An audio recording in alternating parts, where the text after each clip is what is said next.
Y la doctora Susana, pues, está más que entrenada y maneja muy bien todo esto a fondo. Así que vamos a leer un poco de su currículum. La doctora es odontóloga, radióloga oral y maxilofacial, ¿verdad? Es docente de la Escuela de Posgrado de la Universidad Salvadoreña Alberto Maferrer. Le vamos a cambiar eso, Universidad Evangélica, hoy. También de la Sí, evangélica ahora, doctor, también. eso. Capacitadora invitada en especialidades odontológicas en diversos cursos. Tiene un diplomado en odontopediatría, doctorado en cirugía dental por la Universidad de El Salvador. Yo estuve en la Universidad de El Salvador, doctor, De hoy, verdad, en doctor. mis inicios, del 88 del 84 hasta el 88. Especialidad en radiología oral y maxilofacial, Universidad Científica del Sur. Y el Así. posgrado en radiología oral y maxilofacial lo realizó en la Universidad de Cataluña. Así que sea usted bienvenida, es todo suyo, doctora. Yo me quedo como un oyente más hoy. Gracias, doctor. Que Dios me la bendiga, doctor. Gracias, doctor. Vamos a ver. Bye. Voy a compartir mi pantalla. Me dicen, por favor, cuando le empiecen a ver.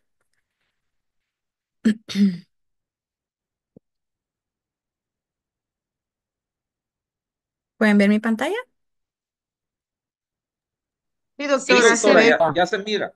Ok, perfecto. Entonces, solo vamos a hacer una cosita. ¿Logran ver el puntero láser? Porque hubo una clase que estuve yo con el puntero Sí, a diestra y se ve siniestra perfecto, doctora. y no me lo veían los doctores. Bye. Perfecto.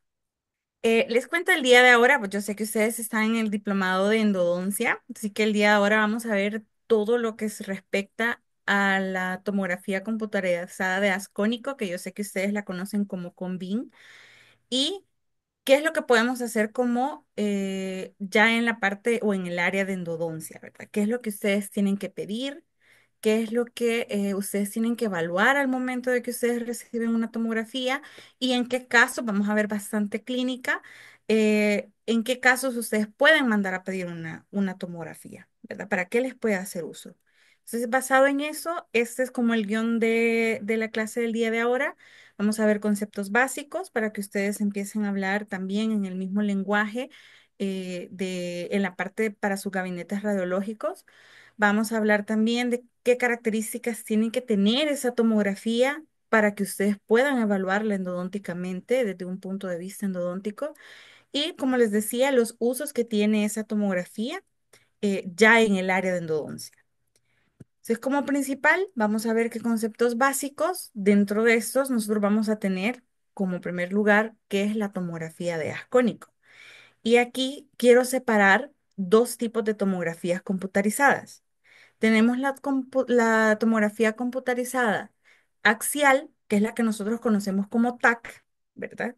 Que en un momento la bibliografía la llamaba también como tomografía médica. Y tenemos la tomografía de Combin o CBCT o de ascónico, que es la que nosotros vamos a utilizar, que es la que también en la bibliografía se empezó a llamar como tomografía odontológica. Entonces, la tomografía médica tenía su propia tomografía y la tomografía de los odontólogos era propia de los odontólogos. Sin embargo, ahora el área de medicina ha visto pues las bondades que tiene el Combin y ha empezado a utilizarla para algunas áreas también de la medicina, como es la ortopedia. Ahora están haciendo tomógrafos de ascónico para la muñeca, para las piernas, para los tobillos y para el pie. Entonces ya no podemos diferenciarlas como tomografía médica y tomografía odontológica porque tanto los odontólogos podemos ocupar el TAC, así como los médicos están utilizando la tomografía de ascónico. Sin embargo, estas dos tomografías son muy diferentes. Una de las principales diferencias que pueden tener es que la tomografía axial computarizada, también llamada TAC, La forma de adquisición de las imágenes es muy diferente a la adquisición del CONVIN.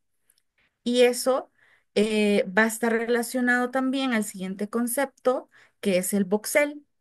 Recordemos que todas las radiografías de dos dimensiones están formadas con píxeles, así como lo están formadas las fotografías. Pero las tomografías, como son ya de tres dimensiones, las empezamos a formar por voxeles. Y los voxeles son esos cuadritos que van a venir a formar toda la estructura que nosotros hemos radiado, o sea, que le hemos tomado la tomografía. Entonces, ¿Cómo hago para quitar esto?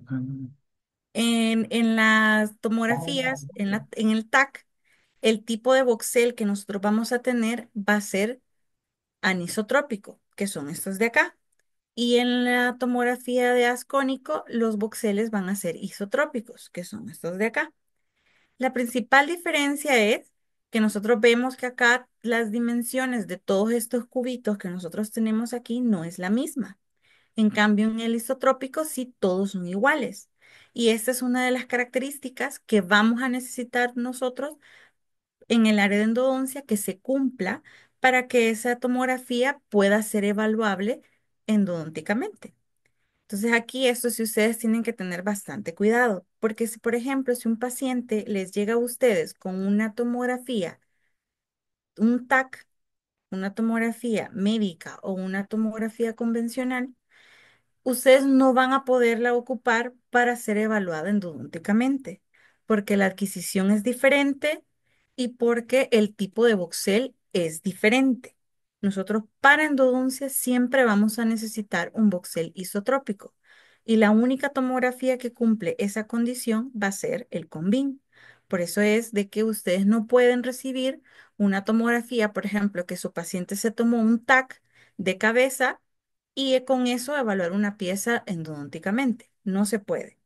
Y de igual forma, cuando ustedes estén llenando esas órdenes de referencia, no podemos nosotros llenar un TAC de maxilar inferior porque el paciente perfectamente puede ir, por ejemplo, a cualquier centro o gabinete radiológico donde tomen radiografías de todo el cuerpo o tomografías de todo el cuerpo y pedir su TAC de maxilar inferior.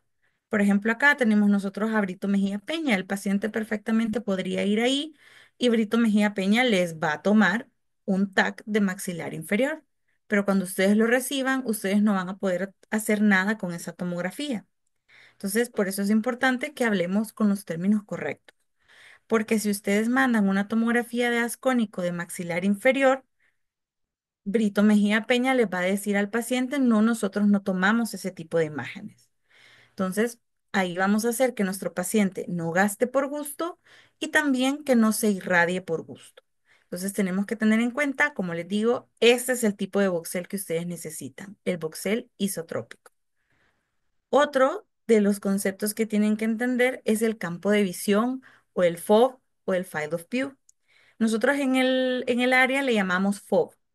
El FOV es la ventana en la que nosotros vamos a meter al pacientito, por decirles así, e irradiar esa zona. Entonces, todo lo que esté adentro de esa ventana es lo que va a salir en mi tomografía. Y esto se va a identificar por dos números. Un número va a ser el diámetro y un número va a ser la altura. Entonces, el primero es el diámetro y el segundo es la altura. Por ejemplo, nosotros en los tomógrafos vamos a tener diferentes tipos de FOV. Vamos a tener FOV pequeños, FOV medianos y FOV grandes. Ya vamos a ver qué características necesita su tomografía para poder ser evaluada endodónticamente, ¿verdad? Entonces, tenemos, como les decía, diferentes tipos de FOV. Y el último va a ser el ruido o el artefactado. Este de acá va a influir bastante en su tomografía porque vamos a tener de dos tipos. Podemos tener un ruido que sea de dispersión o un artefacto. Y esto lamentablemente lo que va a hacer es de que se nos dificulte evaluar algunas piezas de forma endodóntica.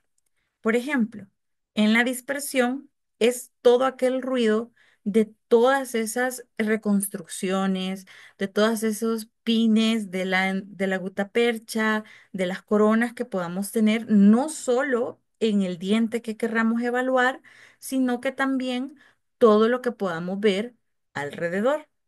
Por ejemplo, si ustedes logran ver aquí, la dispersión se logra ver en la tomografía como que fueran rayos de luz, como que fuera esta parte de acá. No sé si logran ver, se ve como un montón de líneas blancas. Sin embargo, estas líneas que ustedes ven acá son acompañadas también de una línea oscura. Y esa línea oscura es la que nos dificulta a nosotros la evaluación, por ejemplo, de fracturas o de fisuras. Y tenemos por otro lado el artefacto o el artefactado, que es cuando, por ejemplo, hay obturaciones o hay coronas, más que todo las obturaciones de amalgama y los pines de forma dentina o algunos pines ya prefabricados que son bien gruesos, eso nos va a dar bastante artefacto y este se va a traducir como en toda esta zona oscurecida en la que radiográficamente no vamos a poder decirle a ustedes como un resultado si aquí es que nos falta estructura o que es un artefacto que aparenta o que nos hace pensar que falta estructura. Tampoco puedo decirle acá que hay una caries, por ejemplo, una caries secundaria que esté tocando el espacio pulpar. No podemos nosotros aseverar eso. ¿Por qué? Porque tenemos este tipo de ruido, este artefacto. Entonces, hay ciertas cosas que nosotros acá en el gabinete podemos hacer para disminuirlas, como por ejemplo subir un poco la radiación o cambiar algunas programaciones de los equipos para que ustedes no tengan problemas o podamos disminuirlas. Sin embargo, no las vamos a quitar. También hay algunos software que ya traen algunos filtros que disminuyen este tipo de artefactos. Sin embargo, con eso hay que tener cuidado también porque cuando se usan indiscriminadamente podemos hacer de que desaparezcan algunas fisuras o desaparezcan algunas fracturas que ya no vamos a poder observar. O también si andamos buscando conductos accesorios, podemos hacer que estos desaparezcan o, caso contrario, hacer que aparezcan, o sea, que un falso positivo, que nosotros pensemos que hay alguna fisura y realmente es el filtro que nosotros hemos puesto el que hace de que nosotros pensemos que hay algo ahí. Entonces hay que tener bastante cuidado. Del lado del clínico también ustedes pueden hacer algunas cosas para disminuir este tipo de ruidos, como por ejemplo, si el paciente tiene una corona de circonio o metal porcelana y el paciente acepta que ustedes retiren esa corona previo a la tomografía, logramos disminuir bastante este tipo de ruido. Otra cosa que también pueden hacer es retirar la mayor parte de gutapercha o retirar algún pin protésico. Si ustedes consideran de que va a ser un retiro fácil, pueden retirarlo y nosotros podemos tener una mejor visualización de las piezas que vamos a evaluar. Sin embargo, esta parte es un poquito más difícil porque por lo general las tomografías ya llegan cuando el paciente ya se ha hecho la endodoncia una vez, ya viene de uno o dos retratamientos y luego cae en sus manos y es un paciente que no está no acepta tan fácil que usted le diga que hay que quitar la corona, que hay que quitar la endodoncia, que hay que quitar todo para ver si necesita una endodoncia nuevamente o si realmente es una pieza que tiene un mal pronóstico. Entonces, tomando en cuenta de que es más difícil que ustedes convenzan a su paciente, nosotros en el gabinete podemos hacer ciertas cosas para disminuir este ruido, ¿verdad? Pero dentro de todo esto, yo les comparto acá un artículo. Pueden escanear el código QR, si no, yo igualmente lo voy a pasar en el grupo, que es dos asociaciones, que fueron la Asociación Americana de Endodoncia con la Asociación Americana de Radiología Oral y Maxilofacial. Ellos hacen un comunicado allá en el 2015, 2016, Sin embargo, no lo han actualizado hasta la fecha, entonces sigue en vigencia en el que ellos le dicen a usted en qué casos o le recomiendan a usted en qué casos usted puede mandar a tomar una tomografía. Pero no solamente dice eso, sino que dice, ok, usted necesita una tomografía, entonces estos son los requisitos para que su tomografía pueda ser de utilidad en la evaluación endodóntica. Y en el resumen, ¿verdad? Nosotros nos vamos a hacer esta pregunta. ¿Qué debo buscar? ¿Qué deben buscar ustedes o qué deben pedir para su CBCT endodóntico? Y lo primero es que el FOV, el campo de visión, tiene que ser pequeño. Estamos hablando de un campo de visión de un 4 por 4 centímetros, de un 5 por 5 centímetros, máximo probablemente un 8 por 8 centímetros.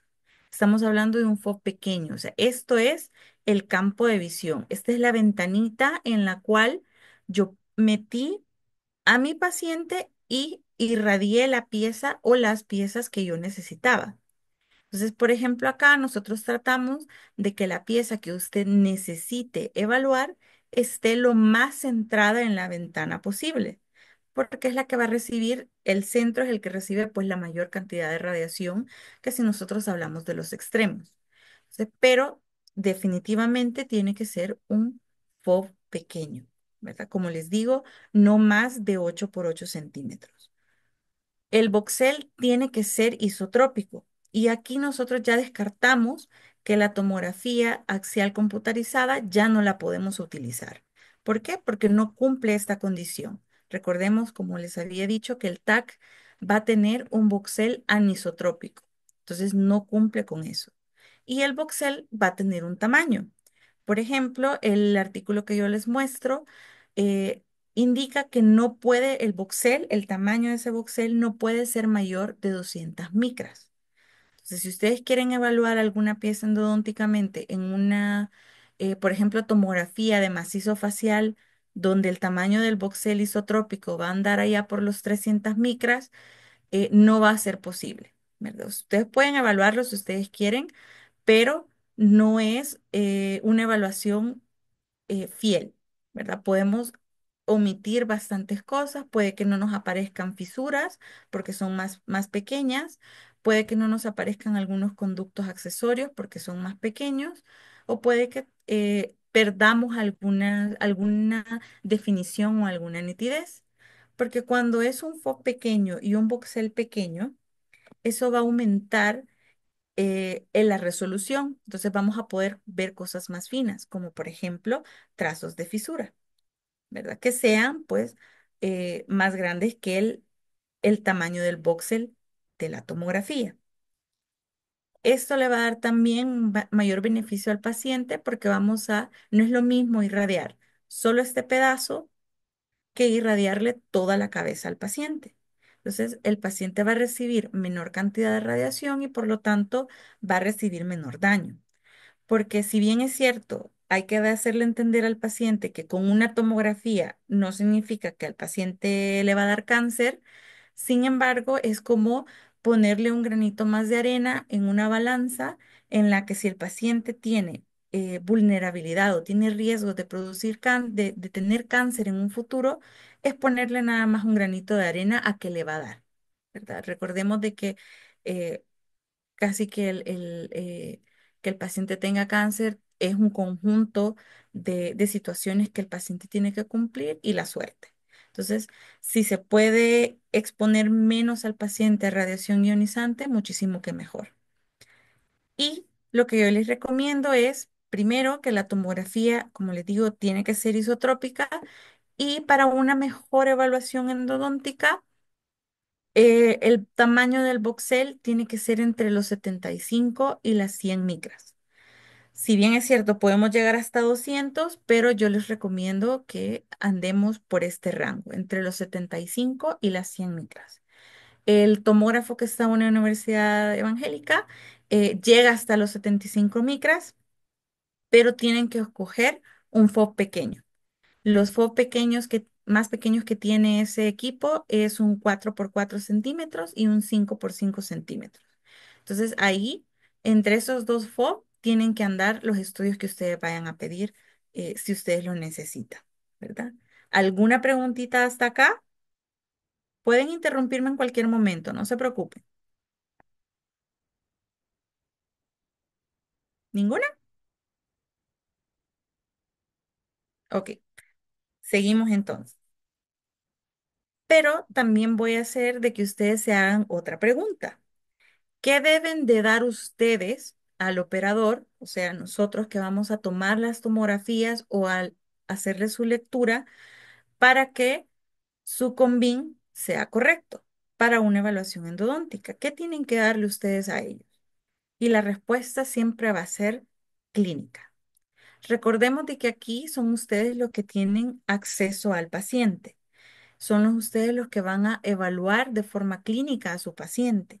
Por ejemplo, si ustedes andan buscando un trazo de fisura que ustedes vieron a la evaluación clínica, es más fácil para mí, que les voy a revisar inicialmente su estudio, saber a dónde vieron ese trazo de fisura, porque yo vengo, lo busco en la tomografía y así yo le puedo descartar o aseverar que ese trazo de fisura, primero, existe y segundo, hacia dónde tomográficamente puedo ver yo que se extiende.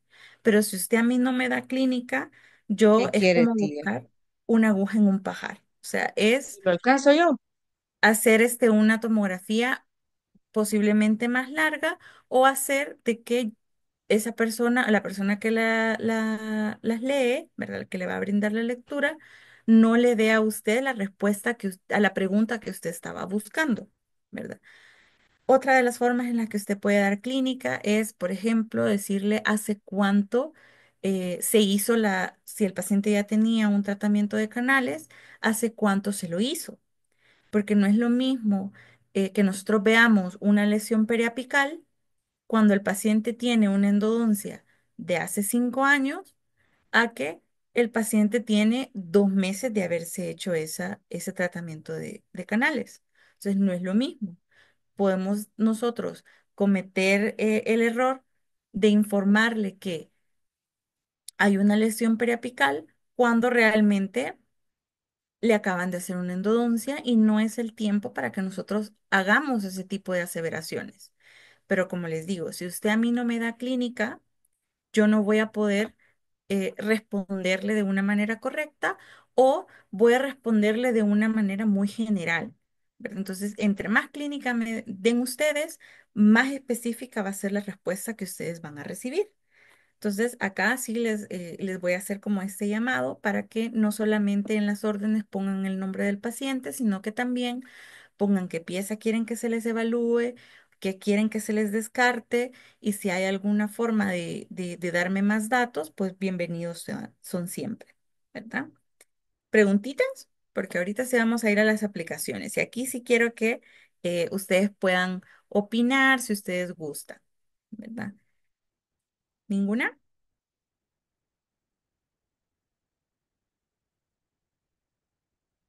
Ok, seguimos entonces. La aplicaciones del Convin en endodoncia es, ¿para qué van a ocupar ustedes el Convin? Porque yo sé que al principio da un poquito de miedo ocuparlo, primero porque las especialidades que más ocupan este estudio son los maxilofaciales o son los implantólogos. Entonces, pero el Convin ha evolucionado tanto que los endodoncistas están ocupándolo cada vez más.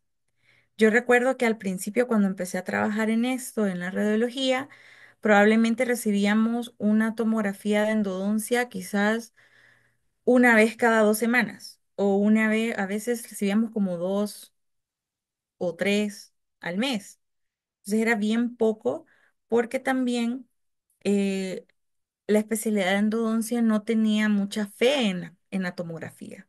¿Por qué? Porque probablemente andábamos buscando algo que era muy pequeño y que en las tomografías no se veían. Pero ahora los tomógrafos han evolucionado también más y ya están haciendo campos más pequeños, con voxeles más pequeños, que logran dejar ver bastantes cosas. Entonces ahora, por ejemplo, de tomografías de endodoncia estamos recibiendo alrededor de unas 5 o 6 diarias. Pero entonces ha cambiado bastante cómo se mueve la endodoncia en el área de radiología. Entonces, como primer ejemplo de su uso, podemos ver la configuración de los sistemas de canales radiculares, o sea, cómo son esos conductos. Por ejemplo, nosotros teníamos esta paciente, era una paciente femenina, la paciente ya se le había hecho la endodoncia, sin embargo, la paciente decía, es que no me deja de doler. Y el doctor tomó la periapical y desde la periapical, pues nosotros sabemos, tenemos entendido, esta es una pieza 4-6, de que tenemos dos raíces, una raíz mesial y una raíz distal. Y que usualmente la raíz mesial tenemos dos conductos radiculares, dos conductos mesiales. Entonces me decía el doctor, yo creo, eh, definitivamente falta un conducto, pero no sé cuál de los dos es realmente y no sé si el conducto está. Entonces la tomografía era prácticamente para ir a revisar si ese conducto mesial que hacía falta estaba presente o estaba obliterado. O realmente la configuración de la raíz mesial era nada más de un conducto radicular. Entonces tomamos nosotros la tomografía, ustedes aquí están viendo dos cortes axiales en la que el primero, el que está del lado izquierdo, tiene una medición. Esto blanco que ustedes ven acá, nosotros le llamamos hiperdenso. Y esto de aquí corresponde a la gutapercha que estaba obturando este conducto radicular. Entonces tenemos nosotros aquí que es bucal y aquí que es lingual. Entonces el conducto que estaba obturado, porque aquí lo estamos viendo al paciente desde arriba, es el conducto mesiolingual. O sea que el que le hacía falta al doctor era el conducto mesiovestibular. Acá nosotros empezamos con los cortes axiales y no sé si logran ver aquí, voy a poner el puntero encima ahorita y luego lo retiro. En esta zona de acá, no sé si logran ver un puntito que es más oscurito. Ese puntito que es más oscuro, nosotros le llamamos al oscuro hipodenso. En las tomografías, lo radiopaco es hiperdenso y lo radiolúcido es hipodenso. Entonces acá, no sé si logran ver este puntito más hipodenso. Entonces aquí nosotros le decimos al doctor, el conducto está presente y lo confirmamos con un corte axial un poquito más hacia apical en el que perfectamente podemos ver este puntito hipodenso que corresponde al conducto mesiovestibular que no fue instrumentado y que tampoco fue obturado. Entonces acá también nosotros desde aquí le damos al doctor esta medición para que él cuando vuelva a abrir e instrumente este conducto que se ha perdido, él sepa más o menos a dónde irlo a buscar, porque también la entrada está un poquito obliterada. No totalmente, pero ya empieza a el proceso de obliteración. Entonces, probablemente por eso es que en un inicio la tomografía, la endodoncia que le hicieron inicial, no encontraron la entrada al conducto mesiovestibular y por eso solo obturaron el conducto mesiolingual. Entonces acá al doctor nosotros, como les digo, le aseveramos que hay un conducto mesiovestibular que no está instrumentado y que no está obturado. Y como les digo, le damos esta medición también para ubicarlo más o menos a nivel del piso pulpar para que el doctor vaya a buscarlo de una manera más eficaz. ¿Verdad? Este otro caso, por ejemplo, este otro caso sí tenemos la clínica completa. Era la esposa de uno de los técnicos que nos venía a ver el equipo con el que yo trabajo. Le habían hecho esta endodoncia bien, bien reciente. Es un central, es un 2-1. Entonces le habían hecho la endodoncia bien reciente, pero a la paciente no le habían hecho la reconstrucción definitiva porque la paciente le decía al doctor que todavía le seguía doliendo. ¿Y qué es lo que nosotros tenemos acá? Tenemos este conducto aquí que está debidamente obturado. Todavía podremos aquí nosotros empezar a argumentar o a dialogar de que todavía le falta un poquito más para ser obturado bien, probablemente le quedó corto al doctor, entonces podemos pensar que puede ser una de las causas por las cuales al paciente le sigue doliendo.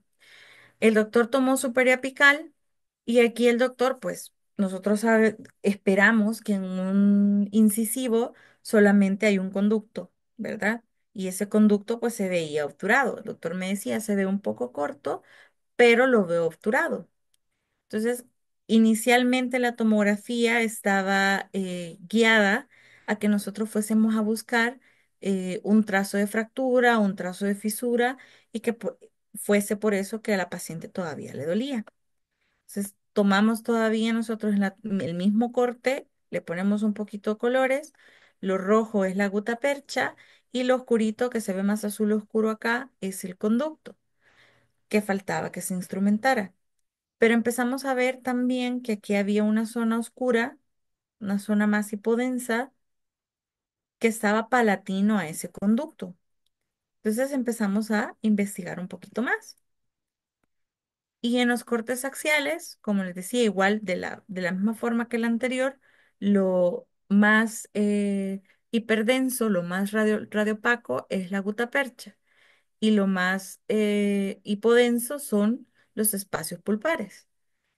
Si se fijan, nosotros acá estamos viendo un corte axial, siempre estamos viendo al paciente desde arriba y empezamos a ver de que vemos el conducto acá obturado, pero que la anatomía de ese central no es de la misma forma que el otro central. Es una anatomía un poquito más que parece un 8. Entonces acá empezamos a ver también este punto hipodenso. Ahorita tengo el cursor, el puntero encima, lo voy a retirar en este momento, que nos daba la impresión que también teníamos un conducto eh, palatino que no había sido obturado. Entonces tenemos acá que la configuración que nosotros podemos pensar que estos dientes pueden tener no es al 100% correcta siempre. Entonces, cuando nosotros tengamos duda sobre la configuración o la anatomía radicular de esa pieza, siempre es bueno y es justificación suficiente para que ustedes manden a tomar un combín. Entonces acá, como ustedes ven, ni siquiera era desde el tercio eh, cervical, sino que ya lo empezábamos a ver que se bifurca a partir del tercio medio y a partir del tercio apical. Entonces, hacemos también al doctor un corte más apical, o sea, más a ese nivel del ápice, porque desde el corte anterior nosotros podíamos pensar que esos dos conductos, el vestibular y el palatino de ese central, se terminaban uniendo al final, en el ápice. Pero cuando hacemos este corte axial, por ejemplo, vemos que a nivel del ápice tenemos dos conductos todavía radiculares separados y que terminan en dos forámenes distintos. A partir de eso, pues nosotros ya hacemos las mediciones pertinentes a la pieza para que el doctor pueda hacer su endodoncia final, ya sea que vuelva a hacer la endodoncia por completo o que solamente instrumente el conducto palatino, ¿verdad? Ahí sí, eso sí, va a ser decisión de ustedes cuando ya tengan su caso. Hay algunos casos que tienen cortesías porque son algunos doctores que sí, pues nos han dado full permisos y nos han dado a veces hasta más información. Por ejemplo, este caso, la doctora toma una periapical, vamos a asumir que esta es la periapical, y la doctora había puesto hace poco esta corona de circonio sobre esta endodoncia. Sin embargo, ya como a los 3 meses, la paciente regresa y le dice de que siente una molestia. Entonces, lo que me dice la doctora desde un inicio en la preapical es que pues la corona clínicamente y radiográficamente se veía bien, se veía una rehabilitación aceptable, pero la endodoncia en la raíz mesial se empezaba a ver una zona más radiolúcida a nivel del tercio apical y en la raíz distal se empezaba a ver también como que la endodoncia había quedado un poco corta, porque la endodoncia llega hasta acá y la raíz, la doctora me decía, yo creo que llega hasta acá.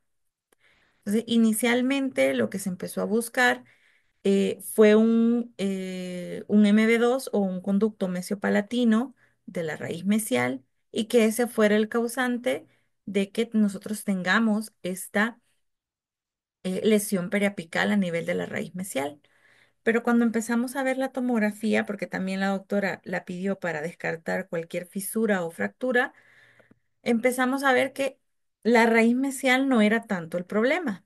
O sea, sí tenía problema porque sí tiene una lesión periapical y tenía un MB2, pero empezamos a medir nosotros la raíz distal y vemos que mide 20 milímetros, casi 21. Es una raíz distal un poco larga. Sin embargo, en la tomografía, nosotros podemos ver que todavía es más larga esa raíz distal. ¿Cómo lo vemos? Con esta dilaceración que nosotros vemos en el tercio apical que va hacia acá. Y que esa dilaceración o ese tercio apical también tenía una lesión periapical. Ustedes logran ver acá, esta zona más hipodensa, que en la periapical no se lograba observar. Y empezamos también a hacer nuestras mediciones. Y al final logramos ver que la raíz distal no medía los 20 milímetros con 94, sino que medía 23 milímetros con 54. Quiere decir de que si ya en la periapical pensábamos que estaba corta, ya en la tomografía nosotros podíamos aseverar de que estaba todavía más corta, que le hacían falta alrededor de unos 5 milímetros todavía por obturar y que probablemente no llegaron hasta ahí, primero porque la raíz es muy larga y segundo también porque tiene una dilaceración moderada hacia distal, ¿verdad? Entonces, este tipo de configuraciones radiculares también es justificación suficiente para que ustedes puedan mandar a tomar una tomografía. Ustedes vemos acá que la raíz distal es significativamente más larga que la raíz mesial o que la raíz palatina, que es usualmente la que consideramos que es un poco más larga, ¿verdad? Ahora, aquí sí necesito de que me participen, no tengan pena, porque acá pues todos vamos a aprender. Esta panorámica es cortesía de la doctora Kesia Ruiz. Eh, ¿Logran ver ustedes algo que les llame la atención o prefieren que les dé la clínica primero? Vamos a ver. La clínica primero, doctora. Ok. Este es un paciente Pero masculino. vayan opinando porque ahí se ve claramente algo. Es un paciente masculino, es un paciente de 15 años. El paciente llegaba porque se quejaba de dolor en el cuadrante uno. Ahí ya les estoy dando una pista, en el cuadrante uno y ya teníamos eh, todos los signos de inflamación, de tumefacción, de dolor, de rubor, etcétera, en ese cuadrante. Entonces, la doctora hace su evaluación clínica definitivamente, pero el paciente ya llevaba esta panorámica. Entonces, ¿qué ven ustedes por ahí? ¿Qué creen ustedes que puede ser el causante de ese dolor que el paciente refería en el cuadrante uno?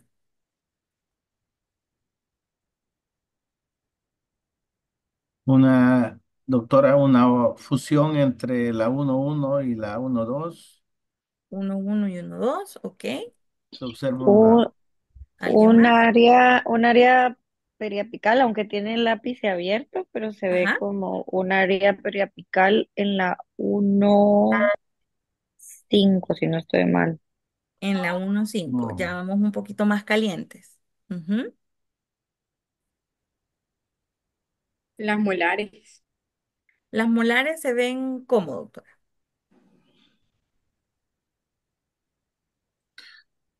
raíces incompletas.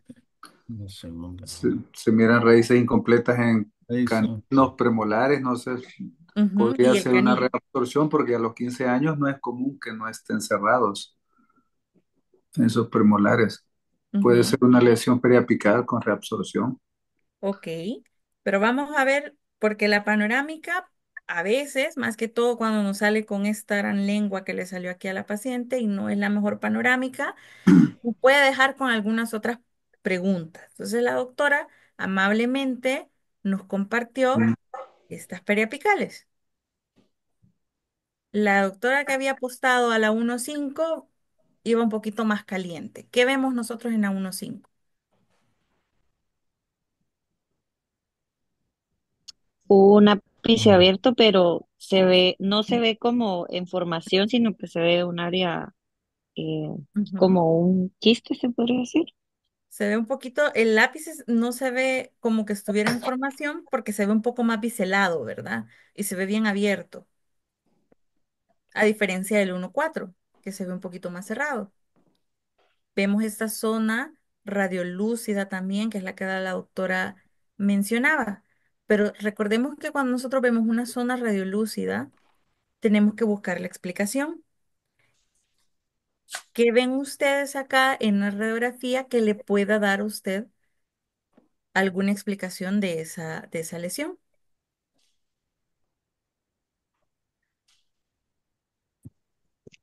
Ligamento periodontal inflamado. Ligamento periodontal inflamado. ¿Prefieren ver la foto de la clínica? Porque se las tengo, se las comparto ahorita. Así es como se veía esta premolar. Un dente, doctora. Exacto. Entonces nosotros de vemos acá un diente no indente, sino que un diente evaginado. ¿Se recuerdan aquella cúspide accesoria que pueden tener los premolares? ¿Sí? Que es como un tubérculo hacia arriba, como que fuera un tubito. Recordemos que tenemos dos tipos, el dense indens, que es el diente invaginado, que es cuando el esmalte entra hacia tejidos de dentina y puede tener compromiso con el espacio pulpar. Y está su contraparte, que es el diente evaginado, que es que el esmalte no entra, sino que el esmalte sale. Y puede evidenciarse como una cúspide accesoria a nivel de premolares o de molares, o como la cúspide en garra a nivel de incisivos. ¿Se recuerdan ustedes más o menos de eso? ¿Sí? Sí, doctora. Entonces me dice la doctora, ¿por qué aquí no lo vemos? Porque si yo esperaría ver una cúspide acá, yo no veo ninguna cúspide acá. Y eso es porque esta cúspide a nivel de premolares es bien fácil que se fracture, ¿sí? Entonces aquí lo que estamos viendo nosotros nada más es el premolar con esa cúspide accesoria fracturada. El problema es que estas cúspides accesorias tienen prolongaciones pulpares. Entonces, por ejemplo, si ustedes tienen una pieza y al momento que le estén haciendo ortodoncia, esa cúspide accesoria les hace un contacto prematuro, por ejemplo, no es tan fácil solo venir a desgastarla, porque la mayoría de veces tienen prolongación pulpar, como nosotros podemos ver aquí. Esto que ustedes ven acá es el espacio pulpar. Y aquí no sé si logran ver en esta zona de aquí que se ve una como banda más hipodensa, más radiolúcida. ¿La observan ahí donde está apuntando la flechita? Sí, doctora. ¿Sí? Entonces, eso que ustedes ven acá es la prolongación pulpar. Entonces, aquí, cuando la cúspide accesoria se fracturó, ya hubo una comunicación con el espacio pulpar siguiente. Y por eso es que no sabemos a qué edad fue que esa fractura se hizo, detuvo definitivamente que el ápice se terminara de formar y que se cerrara, pero no solo eso, sino que empezamos a ver también signos de reabsorción radicular. Por ejemplo, acá nosotros vemos que el ápice está bien biselado, o sea, está con punta. Vemos obviamente la lesión periapical y empezamos a ver también el trabeculado de alrededor que se ha empezado a esclerosar, o sea, hacerse más denso. Y una de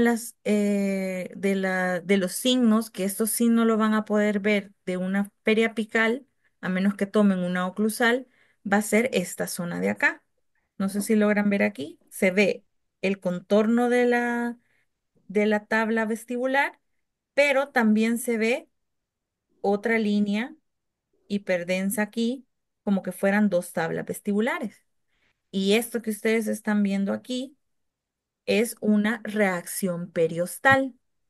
Las reacciones periostales se crean cuando el periósteo, que es el que recubre el hueso, se ve estimulado y esta estimulación es dañina. Entonces el periósteo puede reaccionar de una forma ordenada o de una forma desordenada. Cuando ya esto es un proceso crónico, o sea, que ha estado bastante tiempo, no sabemos desde cuándo esta cúspide se fracturó y todo esto se contaminó, esto le ha este tipo de reacción perostal tan ordenadita, tan bonita, nos significa a nosotros de que esto ya lleva mucho tiempo. Esto es algo crónico, porque también podemos tener reacciones periostales en las neoplasias malignas, por ejemplo, todo lo que sea lo que nosotros ya le llamamos cáncer. Pero esa reacción periostal es de forma más desordenada. Va a ser en forma de rayos de sol, como nos enseñaron en pregrado, y es de una forma muy desordenada. No se ve tan bonita como esta. Entonces, eso, reacción perostal, es lo que me indica a mí que probablemente en la lectura van a tener un diagnóstico radiológico, por ejemplo, de osteomielitis, o sea, ya de una infección a nivel óseo que ya eh, llegó a dar un poquito más de eh, destrucción a nivel del hueso, ¿verdad? No sé si la logran ver acá. Y todo esto por culpa de esta cúspide accesoria que se fracturó. Entonces, también cuando ustedes los manden, por ejemplo, algún caso que tenga alguna cúspide accesoria, usualmente pasa a nivel de los laterales, que dan mucho contacto prematuro y están o se pueden ver estéticamente mal. Entonces tratan de desgastar esas cúspides para que ya el lateral pues tenga una forma más de lateral. Pero como les digo, hay que tener bastante cuidado con los dientes evaginados porque estos puedan tener, como en este caso, estas prolongaciones pulpares, que pues lastimosamente cuando se fracturan nos dan ya el compromiso con la pulpa. Y si ustedes se fijan, el diente se ve sano, tal vez pueda tener una caries incipiente de este lado, pero nada que nos llevara a pensar que por lesión cariosa esta es la reacción. Entonces aquí también nosotros podemos hacer uso, por ejemplo, de la tomografía para ayudarnos a ver todos los ángulos, ¿verdad? Ahora vamos con este. Esta es otra panorámica también, ya este sí también es un paciente adulto, un paciente un poquito ya mayor, ¿verdad? Ustedes me dicen, ¿ven algo raro o prefieren la clínica primero?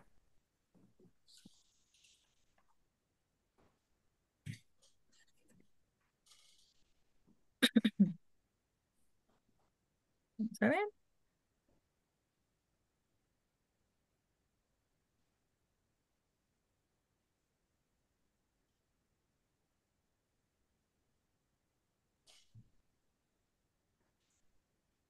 ¿Nadie ve nada raro? En el cuadrante 4, doctora, no es Ajá. un incisivo deciduo ese. ¿O el cuadrante 4 cuál incisivo? ¿El uno o el 2? El 2. ¿Ese de aquí? Ujú. Puede ser de que estos incisivos, usualmente en las panorámicas, y hay que tener cuidado también en las periapicales, que podemos tener la parte del escorzamiento. En las panorámicas se ve cuando, por ejemplo, los incisivos están un poquito más vestibularizados. Entonces se pueden ver como incisivos chiquitos. Este incisivo está girovertido también. Entonces por eso es que este incisivo no se ve como los demás, porque el cíngulo lo tenemos hacia mesial. no lo tenemos hacia lingual. Pero ¿qué otro pieza les La- llama la atención? En el Una lesión cuadrante en la cuatro 4, seis. sí, sí. el 4, Lesión 6. en el cuadrante 4 en la pieza 4-6. Logramos ver esta mega reconstrucción que tiene y una zona radiolúcida abajo de esa reconstrucción que ya está en contacto con el espacio pulpar, ¿verdad? Sí, Las que me dijeron que había una lesión, ¿en qué raíz la vieron? la raíz distal. En esta raíz distal, Sí, distal. Pero la raíz mesial también tiene un engrosamiento bastante pronunciado del ligamento periodontal. del ligamento periodontal y tiene un aumento de densidad. Si logran ver aquí, se ve todavía más radiopaco acá que acá, Ujú. o que de su contraparte, ¿verdad? Miren cómo se ve el ligamento periodontal aquí de bonito y aquí ya se ve un poquito diferente, ¿verdad? Ahora les voy a hacer una pregunta primero. ¿Cuántas raíces tiene la pieza 4-6? 2, pero yo una vez hice una extracción y tenía 3 raíces. Y tenía 3 raíces. Ok. Vemos acá. Esta es la 4-6. Primero, vemos una raíz mesial y vemos una raíz distal, ¿verdad? ¿Sí? Sí, Vemos perfectamente la lesión que me decían en la raíz distal. Ahora les hago yo una pregunta. ¿Se veía tan grande como aquí? no se veía pequeña. Se veía más pequeña, ¿verdad? Esto se crea y probablemente en la periapical se hubiera visto un poquito más grande, pero no tan grande como esta. Esto es porque en las raíces en las en las radiografías periapicales o en las radiografías panorámicas, nosotros tenemos superposición de imágenes. Entonces, para que yo vea esto, yo necesitaría haber perdido la tabla bucal y la tabla lingual para que yo lo viera aquí del tamaño que se ve en la tomografía. Probablemente aquí tenemos una de las dos corticales que esté perdida o ninguna. Por eso es que no se ve tan grande. Pero aquí, como yo no tengo superposición de imágenes en las tomografías, no tenemos eso, por eso es que se ve más grande, ¿sí? Ahora, teníamos una mesial, una distal. Y para la doctora que me dijo que le habían salido 3 raíces, ¿quién sería esta? Yo, María Fernanda. ¿Sí? Este es un corte más lingual. Tenemos 1, 2, 3. ¿Qué raíz sería esta? Histopalatina. Distopalatina si estuviéramos arriba. Estamos abajo. Igual. Una raíz lingual. Igual. Miren acá. Aquí estamos viendo la raíz mesial. Ya no la estamos viendo de lado, sino que la estamos viendo de frente. ¿Sí? Esta sería bucal y esto sería lingual. Entonces aquí podemos ver los dos conductos mesiales. Y aquí vemos la raíz distal y la famosa raíz lingual. ¿Logran ver acá? Entonces, esta molar no tiene 2 raíces, sino que tiene 3 raíces. Y para empeorar las cosas, la raíz lingual tiene el tercio apical dilacerado hacia vestibular. Es muy raro que nosotros veamos eh, estas raíces linguales que sean totalmente rectecitas, porque por lo general son dilaceradas, ya sea para bucal o ya sean para distal o ya sean para mesial, y son las primeras que se tienden a quebrar cuando las extraemos. Y aquí vean, la tabla bucal la habíamos perdido, está erosionada, pero la tabla lingual no está erosionada y se ve de un grosor importante.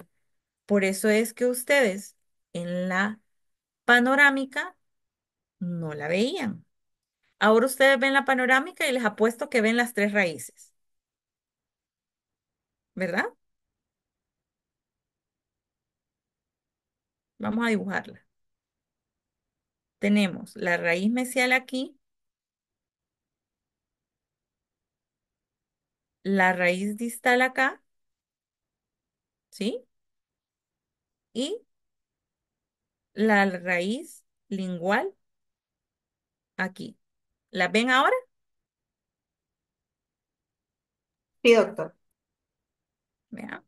Entonces aquí tenemos que tener cuidado y es donde también podemos hacer uso de cuando ustedes toman radiografías periapicales, tomarlas, por ejemplo, en alguna mesioangulación o distoangulación, eh, aparte de la ortorradial que ustedes toman como radiografía inicial. Entonces, cuando la anatomía se vea rara, pueden ayudarse ustedes desde el principio con una radiografía periapical, nada más cambiando la angulación, tomando la mesio-radial o distorradial. Y si todavía queda duda, entonces ahí nosotros perfectamente tenemos la justificación para hacer las tomografías. Miren. Y volvemos a tener la misma historia. Esto es algo crónico, esto es algo que ya lleva ratos. Miren acá, en la raíz vestibular.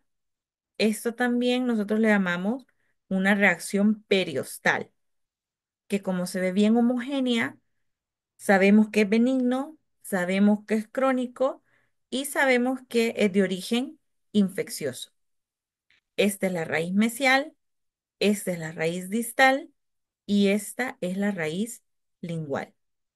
¿Ok?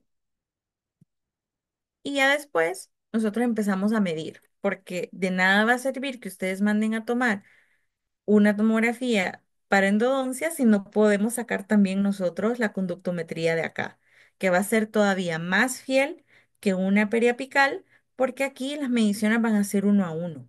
Aquí no vamos a tener distorsión, no va a haber escorzamiento, no va a haber elongación. Aquí todas sus medidas van a ser uno a uno. Solo basta que ustedes estén 100% seguros que su conducto radicular se ve de forma completa. ¿Ok? Y aquí nosotros pues le ponemos las mediciones de ese diente. Podemos ver también las tomografías para canales obliterados. Por ejemplo, este 2.1, la doctora ya había empezado, esta es cortesía de la doctora Laura, ya había empezado a hacer la apertura y se topó de que ya ella sentía que estaba bien, bien profundo en tercio cervical, ya casi tercio cervical profundo, ya radicular, y no encontraba la doctora el conducto radicular. Entonces, desde la periapical ella ya sospechaba de que tenía algún tipo de obliteración, pero la tomografía iba encaminada para descartar si todo el conducto estaba obliterado o era solo alguna zona que estaba obliterada. Entonces nosotros a la doctora pues le ayudamos dándole mediciones. Primero, que desde el borde incisal hasta donde ella había empezado a hacer la apertura, tenemos 9,34 milímetros, que la parte obliterada mide 3,33 y que el resto del conducto está permeable. Pero no solo eso, sino que también le decimos, ojo doctora, que de la orientación que usted tiene, su apertura cameral, se ha alejado casi 1 milímetro de el recorrido del conducto. Entonces tiene mucho riesgo de que si sigue esta orientación de perforar o también de que se puede ella pegar un poquito más a la pared palatina y ahí empezar a eh, instrumentar de forma de que ella pase estos 3 milímetros de obliteración y pueda llegar hacia el conducto que ya está permeable. Y le compartimos a la doctora pues un montón de cortes, pero esos son los cortes como más específicos, las reconstrucciones para que le pueda explicar a su pacientito, porque nosotros nos vamos a basar en estos de acá, no mucho en estos de acá, pero esto le sirve al paciente pues para que entienda un poquito más, ¿verdad? Y también pues si ustedes quieren publicar sus casos, pues las reconstrucciones sirven bastante.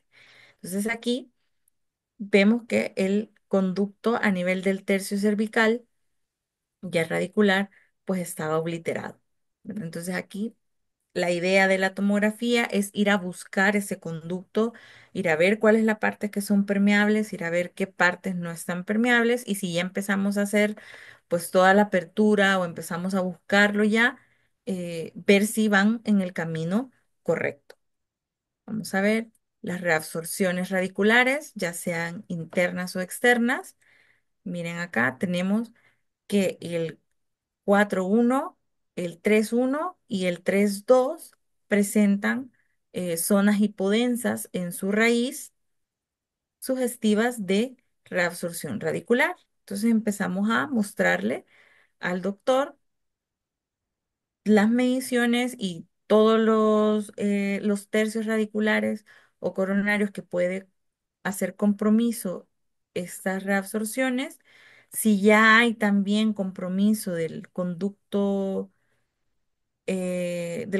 pulpar, ¿verdad? ¿Qué tercios? Si ya también hay algún tipo de lesión, si las tablas están comprometidas también, ¿verdad? Como tenemos acá. Y aquí pues el doctor toma la decisión de cuál va a ser primero su pronóstico y segundo el camino del tratamiento que ellos van a seguir. Entonces, en cuanto a las reabsorciones radiculares, a veces las periapicales nos pueden dar cierta idea de que si hay o no hay, pero la tomografía puede darle a ustedes la extensión de esta reabsorción radicular. ¿Verdad? ¿Qué tan grande es? ¿Qué estructuras realmente está tocando? Si ya está tocando el conducto pulpar o si también ya hay otras estructuras ya comprometidas también. Los trazos de fisura, que creo que es lo que más nos da dolor de cabeza. Quiero que la vean aquí. No sé si logran ver esta línea hipodensa que va acá en la superficie mesial, que es vertical, que va desde el surco central probablemente a nivel de cresta marginal, hasta el tercio cervical radicular. También vemos un corte más al centro, que ya se ve el espacio pulpar, y vemos que esta línea hipodensa también está en compromiso con el espacio pulpar. Y esto es lo primero que queremos nosotros, cuando ya vemos que hay un trazo de fisura. Lo primero que queremos descartar es si está comprometido la pulpa o el espacio pulpar o no, porque así ustedes le dan al paciente el tratamiento a seguir, si se es posible hacer la endodoncia o si realmente este trazo de fisura llega hasta muy abajo y no va a ser posible rehabilitarlo o la rehabilitación no va a estar al 100% que vamos a poderle dar garantía de que no le va a pasar nada, ¿verdad? Y el tercio, el corte axial, que nosotros la podemos ver aquí. Miren, esta pequeña línea que ustedes ven acá es esta misma línea que nosotros estamos viendo aquí. ¿Sí?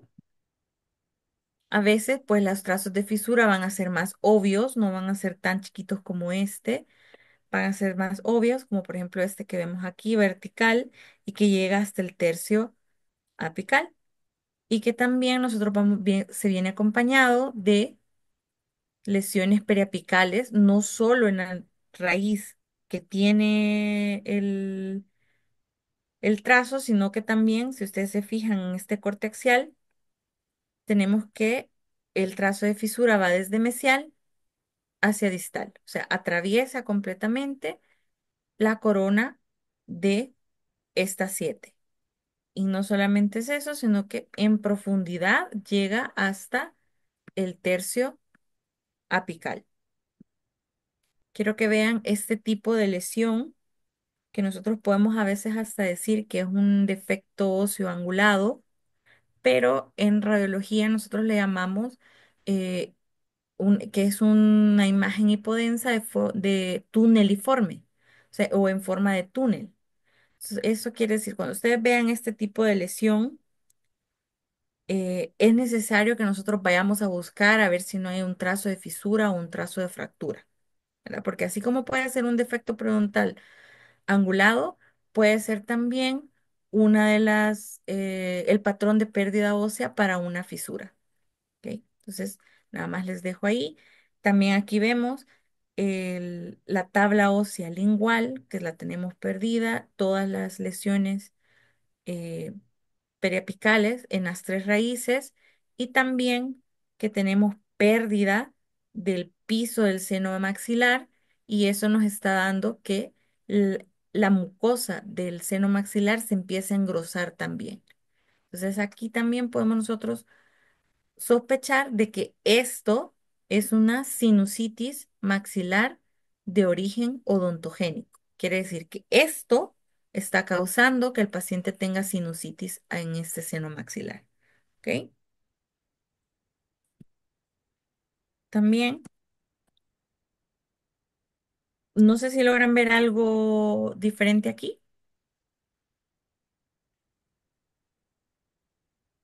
Este es un 1-1. Aquí todavía no les voy a decir qué es. Díganme si ven algo raro.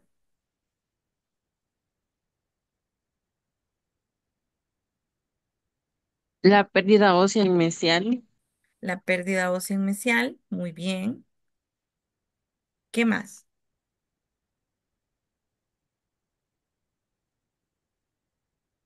Una lesión apical en la 1-1.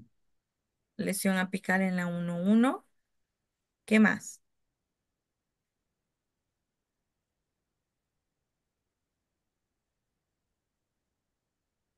¿Logran ver aquí como un pedacito que está, un pedacito más hiperdenso separado de la raíz? Este pedacito de acá, que está aquí dibujadito como verde. ¿Logran verlo? En la tomografía sí se logra ver. ¿Ok? ¿Han escuchado ustedes de las delaminaciones de cemento? No, yo no. ¿Sí? no, Ok. La delaminación, una preguntita antes de ver la delaminación. ¿El cemento se tiene que ver en la radiografía, no importa cuál? ¿Sí o no?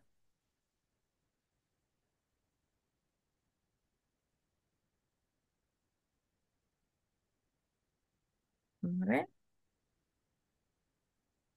Yo veo el cemento en una radiografía, ¿sí o no?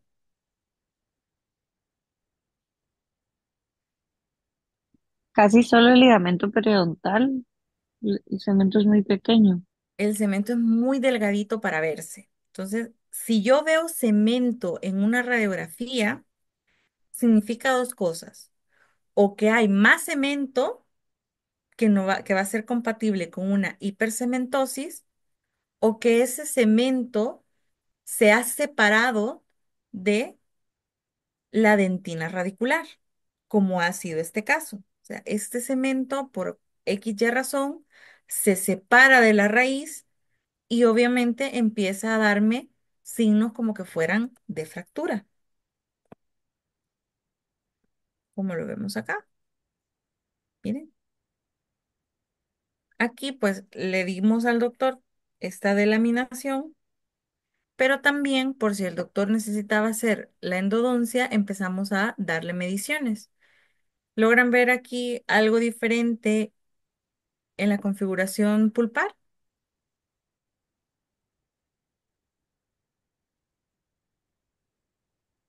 Por acá, donde está la flechita roja aquí, Hay como un conducto accesorio.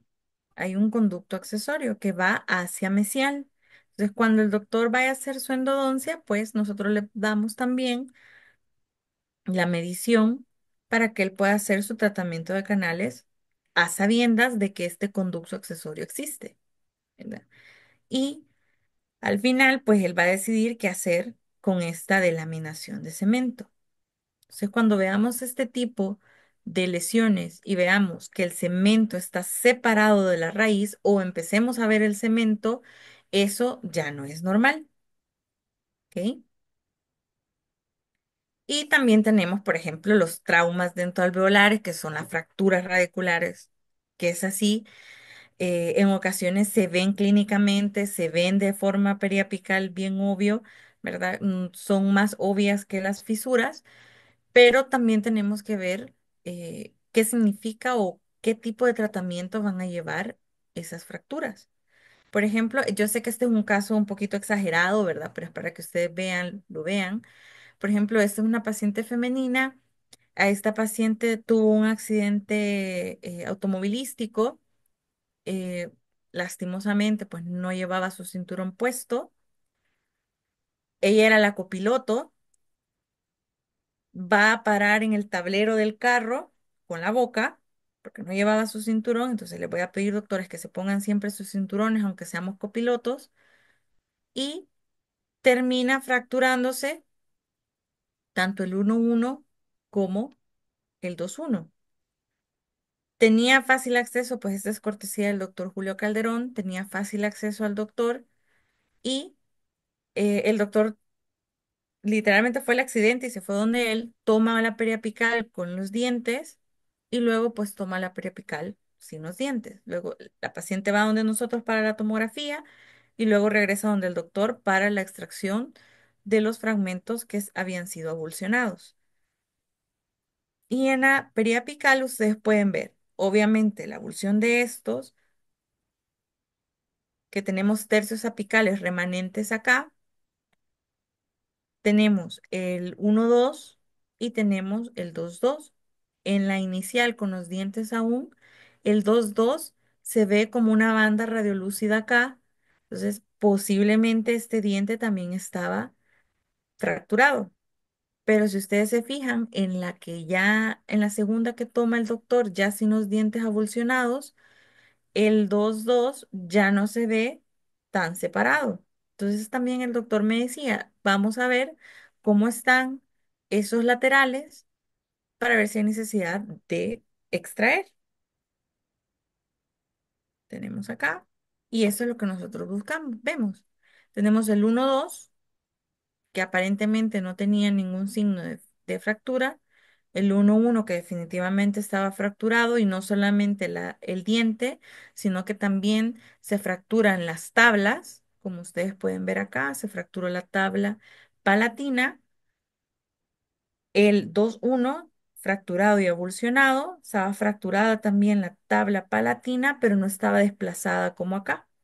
Y el 2-2 definitivamente también estaba fracturado, pero no hay una avulsión del otro fragmento, del fragmento más largo, como lo hay en el 1-1 y el 2-1. Entonces aquí es donde ustedes también pueden empezar a hacer eh, ya su evaluación endodóntica sobre qué diente sí se va a salvar, qué diente hay que extraer, qué diente va a necesitar endodoncia de inicio, ¿verdad? Obviamente no el día del golpe, pero sí va a ser una endodoncia programada y qué diente se va a dejar a observación. En este caso, ahora ya esta paciente, ya tengo el follow-up, que es al final, a la pacientita solamente se le extrajeron los dos avulsionados, el 2-2 ha quedado ahí por el momento, aquí no vamos a juzgar ni vamos a decir nada. Y el 1-2 este sí, no tenía ningún signo de fisura, ningún signo de fractura, se mantuvo con pruebas pulpares positivas, aún después, meses después del golpe, y por el momento sigue ahí, ¿verdad? Pero nada más se eligieron estas dos para hacer la planificación de implantes, ya la paciente ya recibió sus implantes y ya está con su rehabilitación. ¿Está? Pero acá, esto yo sé que es un caso exagerado, pero ustedes van a tener casos como este, por ejemplo, que es una 4-7 que ya tiene endodoncia, por lo tanto vamos a evaluar la endodoncia también, pero va a tener trazos de fractura, como ustedes pueden ver acá, que es este de aquí y este de acá. Miren aquí, trazo de fractura distal, en el que vamos a ver acá nosotros que no solamente es la parte mesiolingual la que está fracturada y desalojada, sino que también la cúspide distobucal también se ha fracturado. Miren acá, podemos ver que esta fractura también llega hasta el tercio cervical radicular. Entonces aquí ustedes empiezan a evaluar si esta pieza todavía puede ser rehabilitada y si necesita un retratamiento de estos conductos, puesto que acá nosotros podemos ver que primero en el conducto eh, mesiolingual, perdón, mesiovestibular, estamos sospechando también de que puede haber un fragmento o un instrumental fracturado adentro del conducto y por eso es que la gutapercha se ha quedado hasta el tercio medio. Y el conducto mesiolingual también tiene pues cierta parte del conducto que no ha sido obturado, igual que el conducto distal, ¿verdad? Para que ustedes, nosotros empecemos a ver también acá qué es lo que, si esta endodoncia está viable o hay necesidad de de hacer un retratamiento si es que esta pieza la consideramos como que es posible su rehabilitación. Miren acá, está fracturado, fracturado aquí, fracturado acá. Hay otras en que las fracturas pues son un poquito más grandes, como por ejemplo esta. Esta nosotros no lo consideramos un trazo de fisura. ¿Por qué? Porque ya es una banda hipodensa, ya es más grande, ya es más obvia. ¿Verdad? Entonces, esto sí, ya para nosotros en radiología es un trazo de fractura. Miren, que abarca desde mesial hacia distal, abarcando las dos cúspides linguales. Se ha fracturado totalmente hasta llegar al tercio cervical radicular acá. Y la fractura pues queda un poquito infracrestal, vean, por debajo de la cresta ósea distal. Entonces ahí uno empieza a evaluar si es posible la rehabilitación, con por ejemplo un alargamiento de corona, si hay necesidad de volverse a hacer la endodoncia y si se puede, como les digo, rehabilitarlo. También vamos a tener tomografías que nos van a servir bastante para las preparaciones quirúrgicas. Aquí vamos nosotros a hablar, por ejemplo, de las apicectomías. Por ejemplo, en este caso, eh, la corona se veía bien, clínicamente era aceptable. La paciente tenía dos conductos radiculares con gutapercha, con material intraconducto, ¿verdad? Que llegaban hasta apical, pero la paciente mantenía una lesión periapical que ya tenía cierta molestia.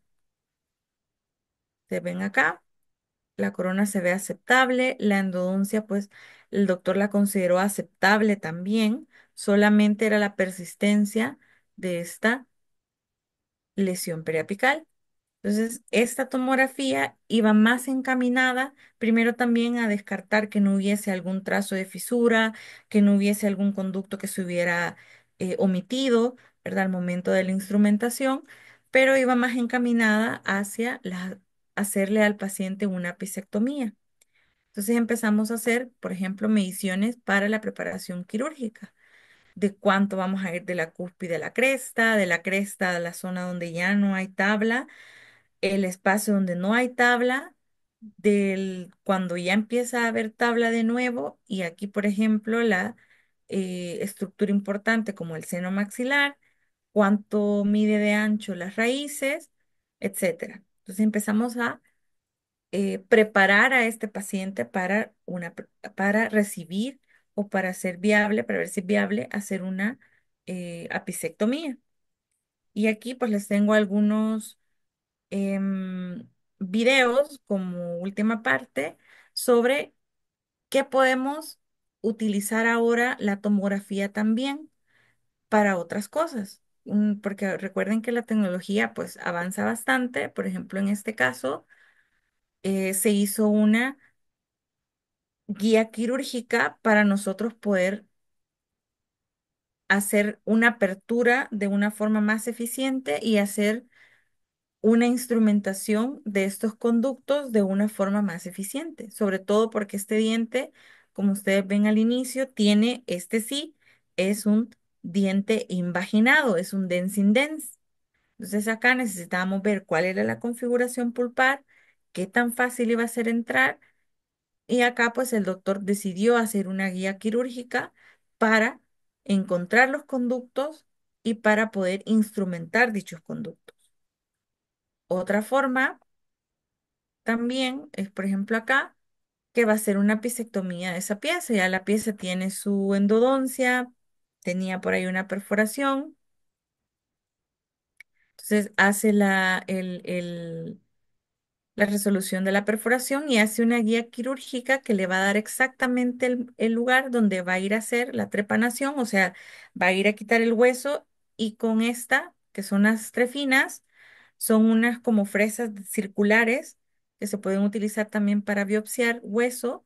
Entonces cortan un círculo de hueso y en este círculo que ya le va a dar la distancia, la posición, va el bloque de hueso y va a ir también lo que es el pedazo de la raíz que se va a ir a hacer la pisectomía. Y luego, pues, obviamente se termina la pisectomía, no termina acá, pero es nada más para que ustedes vean para qué también puede ocuparse, para hacer de una forma más fácil estos tratamientos.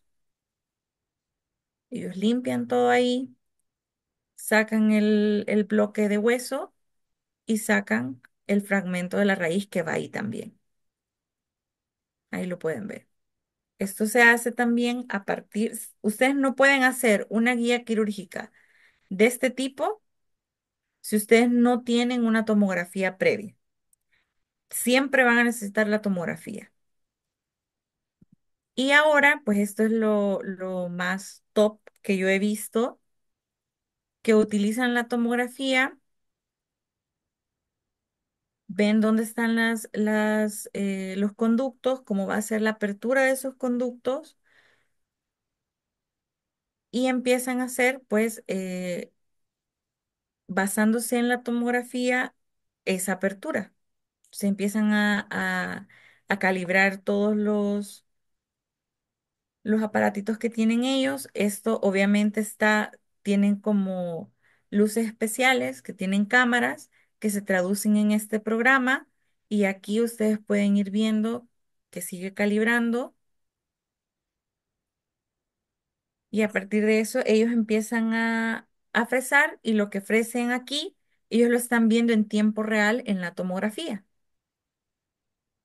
Entonces aquí se quitan como el paso de hacer la guía quirúrgica y ellos empiezan a hacer a mano alzada, entre comillas, porque ellos están viéndolo como que estuvieran haciendo, como que tuvieran en tiempo real una tomografía. Y sobre esa tomografía, ellos están haciendo su apertura hasta encontrar los conductos que van a instrumentar.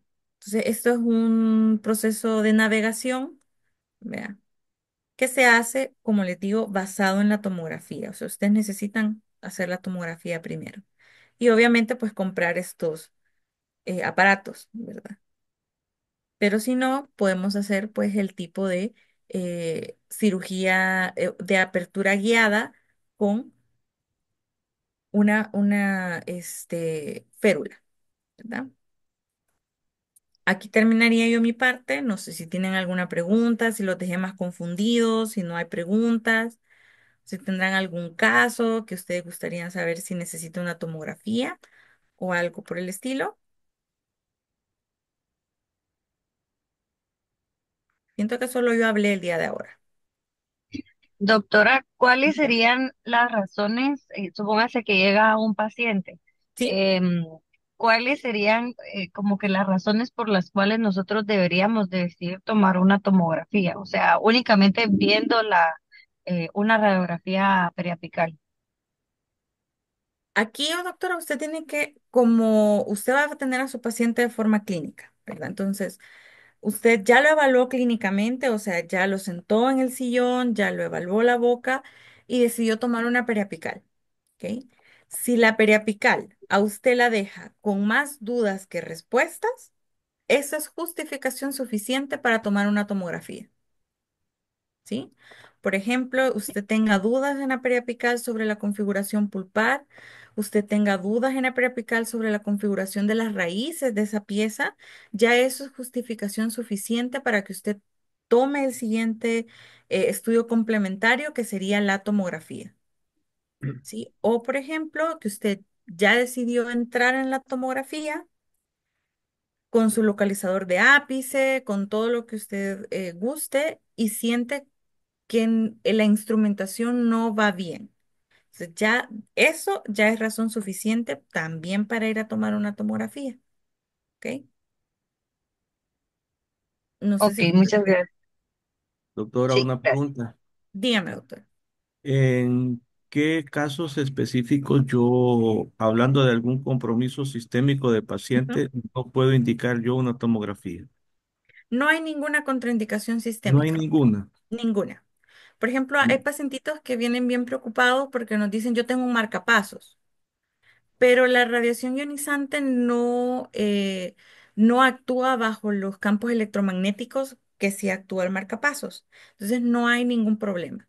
Hay pacientitos también que nos dicen que ellos tienen tornillos o placas en la columna. No hay ningún problema. Creo que ¿Embarazos? embarazos sí se puede tomar una tomografía, doctor, pero por ejemplo ahí nosotros tomamos ciertas precauciones. Como por ejemplo, dentro del gabinete, aquí sí a la paciente no se le puede olvidar que nosotros le tenemos que poner el chaleco. Es más, aquí en El Salvador es obligación que a todos los pacientes que se les haga alguna toma que lleva radiación ionizante, incluyendo las periapicales, se les ponga chaleco. Ujú.